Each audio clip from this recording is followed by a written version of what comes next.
Which comes first, the confidence or the accomplishments? Endy Rodriguez might have an answer for that. Good morning to you. Good Wednesday morning. I'm Dejan Kovacevic of DK Pittsburgh Sports. This is Daily Shot of Pirates. It comes your way bright and early every weekday. If you're into football and or hockey, I also offer daily shots of Steelers and Penguins that I hope you'll take the time to check out. Same place you found this. The club came away empty-handed from a couple of split squad games yesterday, losing to the Orioles 7-6 in Bradenton and tying the Twins down at Minnesota's complex in Fort Myers 2-2. Also, and related, who cares? What matters out of any of these things is that the key players, meaning the ones who are coming north, as well as those who are heading back to the minors but really matter toward the franchise's future, farewell. That's it. That's really it.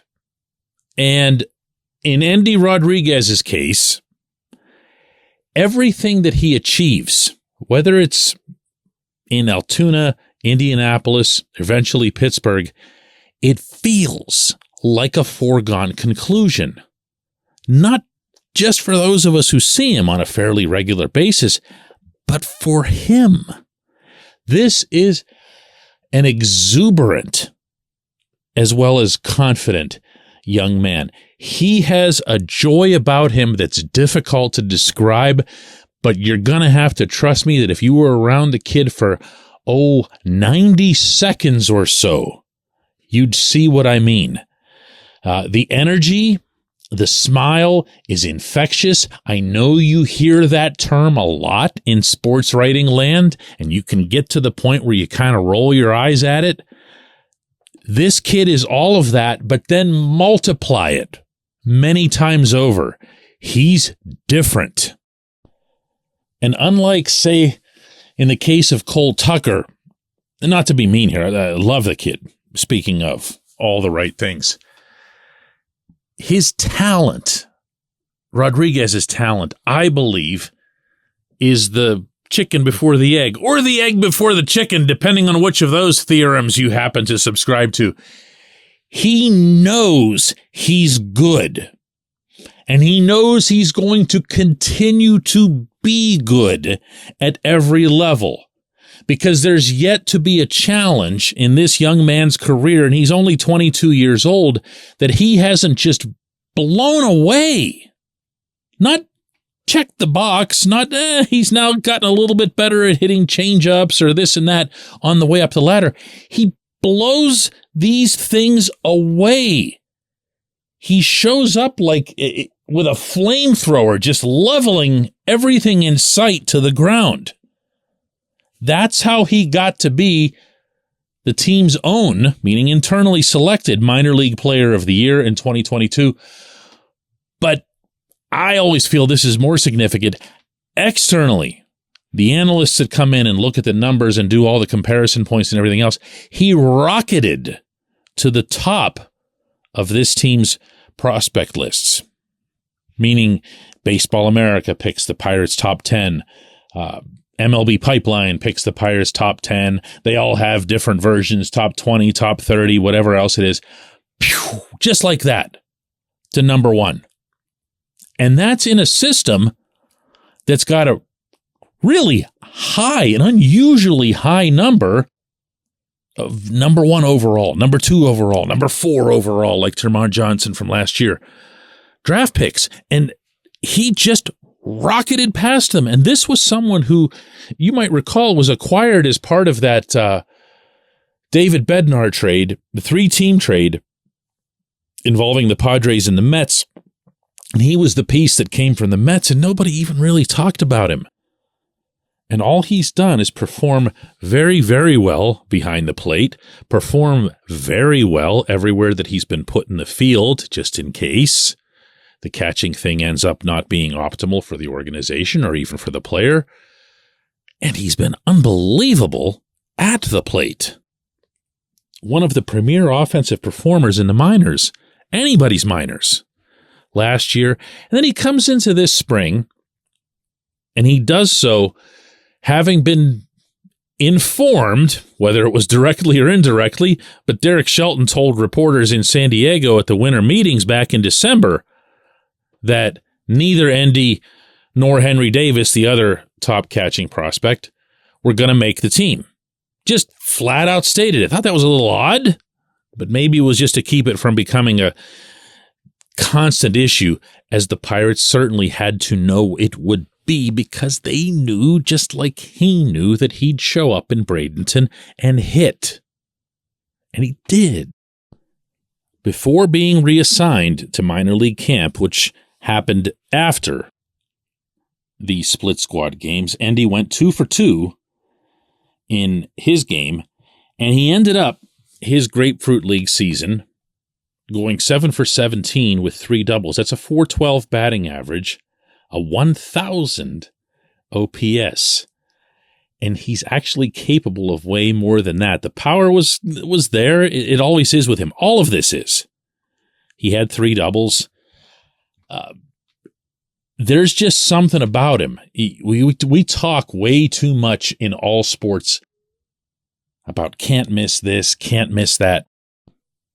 Out of everyone in the Pirates system, whether it's a hitter, pitcher, regardless of their draft pedigree, even looking ahead to the next draft where the Pirates again are going to pick 1-1, and Dylan Cruz out of LSU is starting to make that look like the easiest pick of all time because all he does is crush the ball. Endy is the one who I look at and I listen to and I observe and I say to myself, yeah, he's coming to Pittsburgh and he's going to make an impact and he's going to do it very soon. That much I believe. And I could go back and forth, and I'm sure a lot of you would like to do this as well, as to why he isn't coming up already. We already know the answer to that. The Pirates are never going to do that. They're never going to break Super 2. They feel that's an intrinsic part of their long-term building, that they can make sure that guys like that stay affordable, that they maintain their advantages when it comes to negotiating with players of that caliber, and blah, blah, blah, blah, blah. He could also probably benefit a little bit. He has moved through the minors in a hurry. Being down there for a couple of months, which is what this process takes, won't hurt him. I know not everybody wants to hear that, and I know I've taken that stance differently in the past, but it's been usually with guys who've been in the minors for a long time. He really hasn't. The last thing I think you'd want to see with Endy is some kind of, ugly backward step. If he were to come up right away and just struggle instantly, yeah, who am I kidding? He wouldn't do that. When we come back, J1Q. This portion of Daily Shot of Pirates is brought to you by our friends at North Shore Tavern, that's directly across Federal Street from PNC Park. It's home of Steak on a Stone, an eating experience, underscoring the word experience. The steak is brought to you partially cooked on an 800-degree stone, and you do the rest. It's a ton of fun, it's a great meal, and it's a baseball atmosphere like no other in Pittsburgh. North Shore Tavern, right across Federal Street from PNC Park.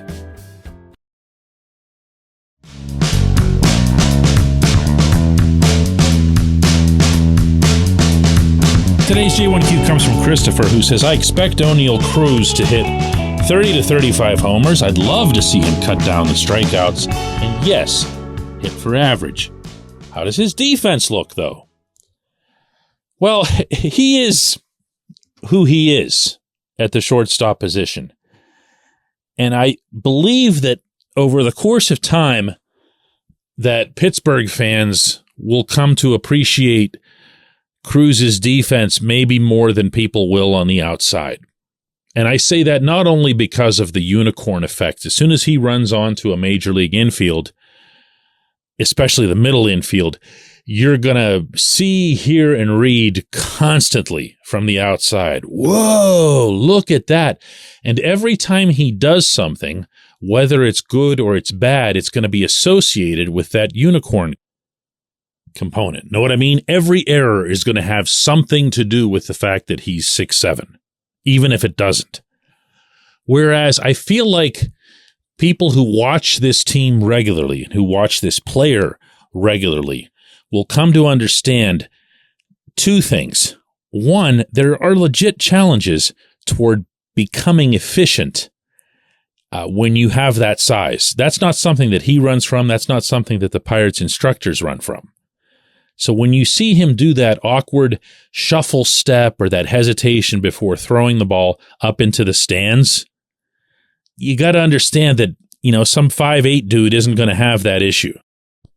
Two, and this probably answers your actual question the best. I asked Eric Shelton about this just a couple of weeks ago down there, and his response was that Cruz is becoming steadier, especially in that area regarding the slide step or the throwing motion over to first base, because of some instructional things that the Pirates have gone over with him over the offseason, which actually, to be honest with you, I find kind of funny, since when I was bringing it up during the season last year, they were insisting that there was nothing amiss with the slide step or anything else. But I digress. And three, and this is the big one for me, I have a feeling that if you're one of those people who's a regular at PNC Park and you watch this kid and you see the different things that he does on the diamond that other people just can't do, you're going to have an easier time in your head weighing those situations against those times when he lets you down. For example, if he ranges to his right, goes way into the hole, or even to his left, if you think about this, with those gigantic steps, and he gets under the ball, which is something they preach to him regularly. Make sure the glove is under the ball. It's actually something that Bill Mazeroski used to preach like crazy going back. And he makes that throw across to first, and it looks kind of routine. We're going to think that it's routine. At least you are if you're not watching him all the time. The same goes for those absurd throws. Do you remember the double play against the Brewers late last season that was turned by Rodolfo Castro and him? It was unbelievable. If I have to describe for you what it was, then you didn't see it, and I'm not going to be able to do a good job on it. But Castro's 360 to get the ball to Cruz at second, and then Cruz's absolute missile to get the ball to Michael Chavis at first was something that humans can't do, okay, other than this kid at the shortstop position. So you almost have to think about, all right, I value that play at, let's say 5 is the median number. I'm not going to get super mathematical on you here, but if you value that play as an 8 or a 9 or even a 10, I wouldn't hesitate to put it at a 10, then every time he, lays an egg and gets you a 2 or a 3 or something, remember that there also were 8s, 9s, and 10s along the way. That's the fairest way to look at this kid defensively. I appreciate the question. I appreciate everyone listening to Daily Shot of Pirates. We'll do another one of these tomorrow.